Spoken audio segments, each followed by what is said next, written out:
सभी जीवों में एक ईश्वरीय शक्ति होती है, जो शक्ति हमारी चेतना शक्ति से उत्पन्न होती है और ये शक्ति फिजिकल पावर यानी कि शारीरिक शक्ति से ज़्यादा स्ट्रॉन्ग होती है। लेकिन इस शक्ति को जागृत करने की क्षमता सिर्फ मनुष्यों के पास सबसे अधिक है। तो आइए ये जानते हैं कि किस तरीके से हम अपनी ईश्वरीय शक्ति को अपने अंदर जागृत कर सकते हैं। नमस्कार, मैं हूँ डॉक्टर आरती अग्रवाल। स्वागत करती हूँ आप सभी का अपने चैनल डिवोशन फॉर डिवाइन में। 30 नवंबर 2021 यानी कि उत्पन्ना एकादशी का दिन, ये वह दिन है जिस दिन हम अपने अंदर की ईश्वरीय शक्ति को जागृत कर सकते हैं। और उसे जागृत करने से पहले हम उसके बारे में थोड़ा जान लें कि वो शक्ति है कैसी और कैसे उत्पन्न हो रही है। तो उसके लिए एक छोटी सी कथा मैं आपको सुनाने वाली हूँ। रेमेडी के लिए लास्ट तक प्लीज़ जुड़े रहिएगा, क्योंकि रेमेडी करने से पहले आपको उस कथा के बारे में जानना ज़रूरी है कि वो शक्ति कैसे उत्पन्न हुई है, क्यों उत्पन्न हुई है और उसका कार्य क्या है। तो आइए पहले कथा सुनते हैं। एक समय की बात है, युधिष्ठिर जी ने श्री कृष्ण से पूछा कि हे भगवान, आपने हजारों यज्ञ और लाख गोदान को भी एक एकादशी व्रत के बराबर नहीं बताया, सो ये तिथि सब तिथियों से उत्तम कैसे हुई, बताइए। भगवान कहने लगे, हे युधिष्ठिर, सतयुग में मुर नाम का दैत्य उत्पन्न हुआ। वह बड़ा बलवान और भयानक था। उस प्रचंड दैत्य ने सभी देवताओं को जीतकर स्वर्ग पर कब्जा कर लिया, जिसकी वजह से सभी देवता जन भागे भागे फिर रहे थे। तभी वे सभी देवता शिव जी के पास गए।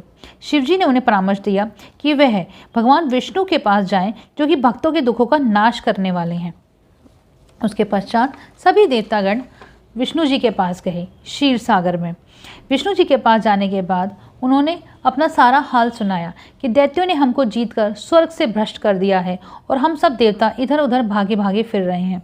आप उन दैत्यों से हम सबकी रक्षा करें।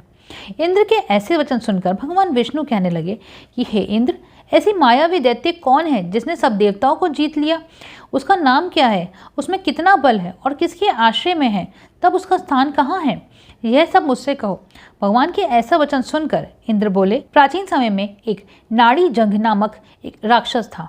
उसके महापराक्रमी और लोक विख्यात मुर नाम का एक पुत्र हुआ। उसकी चंद्रावती नाम की नगरी है। उसी ने सब देवताओं को स्वर्ग से निकालकर वहां अपना अधिकार जमा लिया है।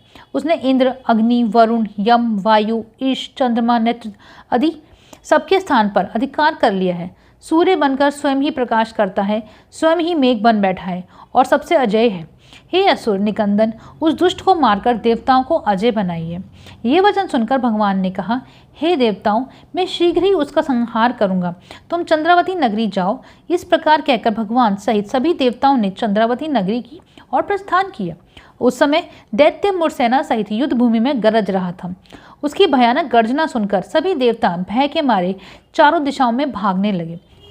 जब स्वयं भगवान रणभूमि में आए तो दैत्य उन पर भी अस्त्र शस्त्र आयुध लेकर दौड़े। भगवान ने उन्हें सर्प के समान अपने बाणों से बींध डाला। बहुत से दैत्य मारे गए, केवल मुर बचा रहा। वह अविचल भाव से भगवान के साथ युद्ध करता रहा। भगवान जो भी तीक्ष्ण बाण चलाते वह उसके लिए पुष्प सिद्ध होता। उसका शरीर छिन्न भिन्न हो गया, किंतु वह लगातार युद्ध करता रहा।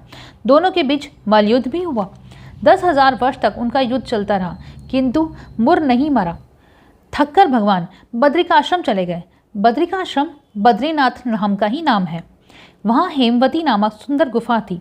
उसमें विश्राम करने के लिए भगवान उसके अंदर प्रवेश कर गए। यह गुफा 12 योजन लंबी थी और उसका एक ही द्वार था।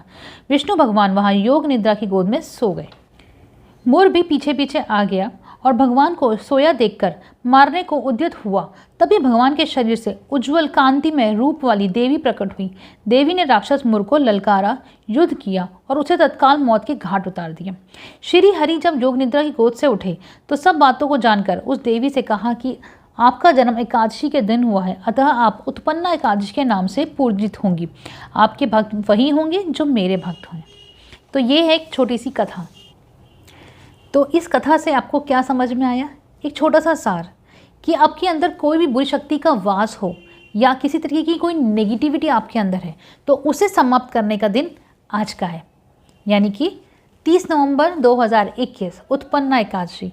एक तरीके से आप कह सकते हैं कि ये डिटॉक्सिफिकेशन का दिन है कि इस दिन हम अपने अंदर की नेगेटिविटी को डिटॉक्स करते हैं और डिटॉक्स करके अपने अंदर उस ईश्वरीय शक्ति को जगह प्रदान करते हैं। को किस तरीके से वो जगह हम प्रदान करते हैं, क्योंकि ये शक्ति जागृत करने के लिए आपको खुद को शांत करना बहुत ज़रूरी है। शांत करने के लिए आप मेडिटेशन कीजिए, आप व्रत कीजिए। बहुत सारे लोग एकादशी का व्रत करते हैं। जो लोग व्रत कर सकते हैं बहुत अच्छी बात है। अगर व्रत नहीं भी कर पा रहे हैं तो भी कोशिश कीजिए जितना हो सके उस दिन आप कम बोलिए, लोगों की निंदा ना करें, किसी भी तरीके के आर्ग्यूमेंट में उस दिन ना फंसे, खुद के मन को शांत कीजिए। जब आपका मन शांत होगा तब आप अपने अंदर से उन बुराइयों को, उन कुरीतियों को, उन नेगेटिविटी को बाहर निकाल पाएंगे और उसके साथ में आप ईश्वरी शक्ति को अपने अंदर ला पाएंगे। तो उत्पन्ना एकादशी के दिन कोशिश कीजिए कि अपने आप को शांत कीजिए, ज़्यादा ना बोलिए, हो सके तो मौन रख सकते हैं तो मौन कीजिए, व्रत रख सकते हैं तो व्रत कीजिए। इसी संदर्भ में श्री कृष्ण ने गीता में कहा है, सर्वधर्मान परित्यज्य मामेकम शरणम व्रज अहम त्वा सर्व पापे भयो मोक्षयिष्यामि मा शुचः।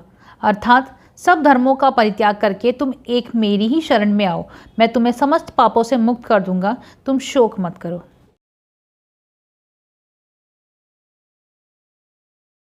तो इस दिन आपको अब करना क्या है, आपको खुद को शांत रखना है, व्रत करना है और 10 मिनट का मेडिटेशन करना है और साथ ही तुलसा जी की माला से आपको ओम नमो भगवते वासुदेवाय इस मंत्र का चैंट करना है। जितना मैक्सिमम से मैक्सिमम आप चैंट कर सकते हैं आपको चैंट करना है, क्योंकि इस दिन इस मंत्र का चैंट करने से आप अपने अंदर की उस ईश्वरीय शक्ति को जागृत कर सकें। जितना हो सके अपनी इंद्रियों को कंट्रोल में रखें, किसी आर्ग्यूमेंट में ना फंसें, मौन रहने की कोशिश कीजिए और हो सके तो हल्का खाना खाइए। यदि व्रत करते हैं तो बहुत अच्छी बात है और अगर आप व्रत नहीं कर रहे हैं तो हल्का खाना खाएं और इस मंत्र का चैंट करें। माँ एकादशी की आप पर कृपा होगी, विष्णु जी का आशीर्वाद रहेगा और आप अपने अंदर की ईश्वरीय शक्ति को जागृत कर पाएंगे। मेरी वीडियो पसंद आई हो तो प्लीज़ इसे लाइक कीजिएगा, मेरे चैनल को सब्सक्राइब कीजिएगा और शेयर कीजिएगा। धन्यवाद।